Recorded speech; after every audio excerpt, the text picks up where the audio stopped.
working on the Sabbath. Then there are other laws that go along with keeping the Sabbath. Like you're not supposed to buy or sell, go shopping. You're not supposed to cook on the Sabbath. You can eat like cold cuts and things like that. You're not supposed to cook. You're supposed to abstain from your own pleasures like watching TV, playing sports, or sex. But our people are breaking all these laws because the religions of today, which the Lord isn't dealing with, aren't teaching our people how to deal with these things. All right?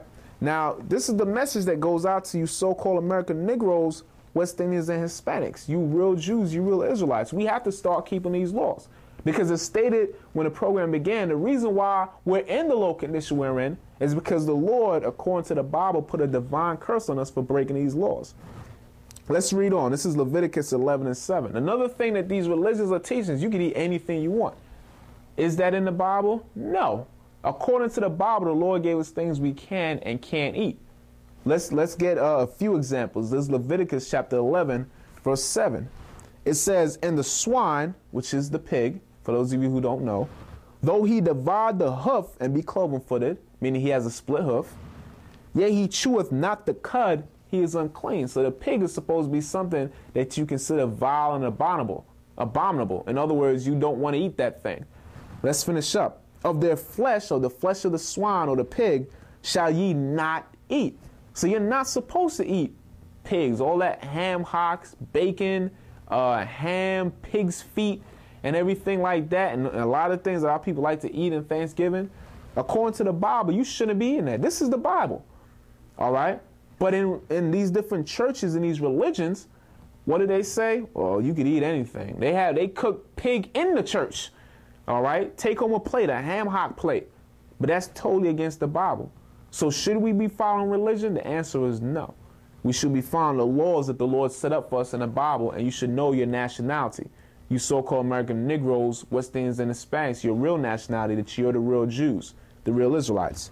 Reading on, it says, "And their carcass shall ye not touch, they are unclean unto you." Let's get into the waters. "These shall ye eat of all that are in the waters, whatsoever hath fins and scales in the waters, in the seas and in the rivers, them shall ye eat." So now, this is what we're allowed to eat that's in the waters. Things that have both fins and scales, like the majority of fish do. But can you eat crabs? No. Shrimp? No. Lobster? No. All right? But religions teach you can eat anything you want. A lot of these different religions.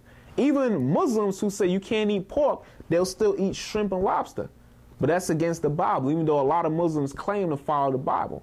All right? And this is not something that's being said to offend anybody, but what's coming out is the truth. These religions say they're for the Bible and for the Lord, but why not follow these things that are written word for word, simple and basic in the Bible?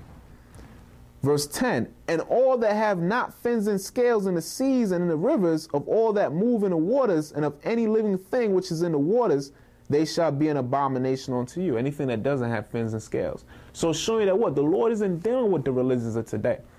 All right? You have to deal with keeping the laws of the Heavenly Father. That's why we have various schools set up, which you'll see the contact information at the end of the program and during the program, where our people could come and learn these laws.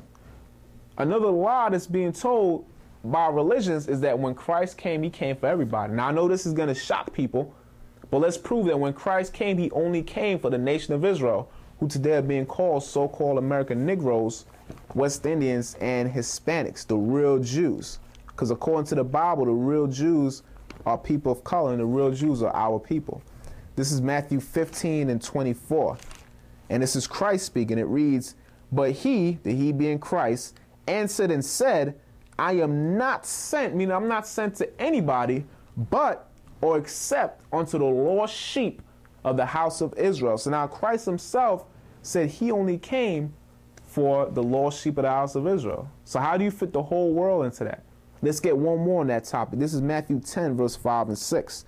"These 12 Jesus sent forth," the 12 being the 12 disciples, "and commanded them, saying, Go not into the way of the Gentiles." Now the Gentiles, for those who don't know, are people of other nations, people of nations that are outside or that are not Israelites or Jews. And as stated before, the real Jews, the real Israelites, are the so-called American Negroes, West Indians, and Hispanics, according to the Bible. So now when Christ came on the scene, he said, look, Go not, he told his disciples, don't go to the Gentiles or the other nations, and into any city of the Samaritans enter ye not, but go instead to the lost sheep of the house of Israel. So now, why do these religions say that when Christ came, he came for all nations and everybody? No, salvation is only for you, you so-called Negroes, West Indians and Hispanics, you real Jews, you Israelites. That's what Christ is saying right here out of his own mouth. Another thing that a lot of these religions do, mainly the Catholic churches, they have this thing where they call the priest father, or even the Pope. The word Pope means father. Is that against the Bible? Yes. Matthew 23:9. Let's read it. And Christ out of his own mouth said, and call no man your father upon earth, for one is your Father which is in heaven. So how can you call these priests in the Catholic Church father this and father that, and the Pope, which means father, when that's directly against the Bible? But yet our people